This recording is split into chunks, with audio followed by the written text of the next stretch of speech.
20-foot waves struck Hawaii and the Aleutian Islands of Alaska before reaching California and Oregon. In Crescent City, the waves destroyed the harbor. Docks were torn apart, boats smashed, and damage reached $25 to $30 million. In Santa Cruz, dozens of boats sank, piers were shattered, and losses exceeded $17 million. After 18 hours, the tsunami even reached Antarctica. A foot-high wave broke off part of the Salzburger ice shelf. But while everyone was trying to comprehend the scale of the catastrophe, a more deadly crisis was unfolding at the Fukushima Daiichi nuclear power plant. The site had silently turned into a ticking time bomb waiting to explode. The power plant is located in Okuma and Futaba towns, Fukushima Prefecture, on Japan's east coast.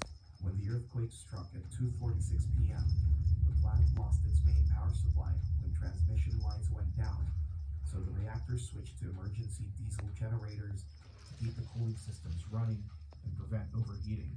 Inside the plant, Atsufumi Yoshizawa, an engineer responsible for reactors 5 and 6, had no idea that what seemed under control in just 55 minutes would turn into a full-scale catastrophe. A 49-foot-high tsunami wave struck the Fukushima coast, towering over the plant's 19-foot seawall and overwhelming everything in its path. The wave flooded the plant, destroying diesel generators and electrical systems in the basements. Within seconds, the facility was plunged into darkness. Cooling stopped, and the temperature in the reactors began to rise rapidly.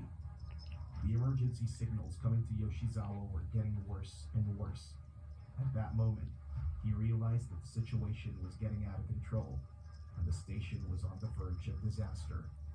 The Japanese government quickly ordered the first evacuation within a 1.9-mile radius of the power plant.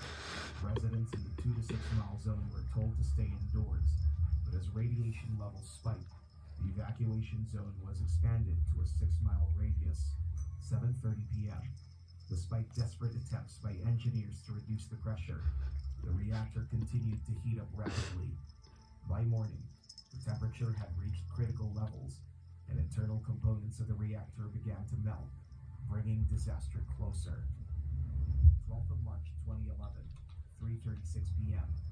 A hydrogen explosion ripped through the first unit, tearing off the roof of the reactor building.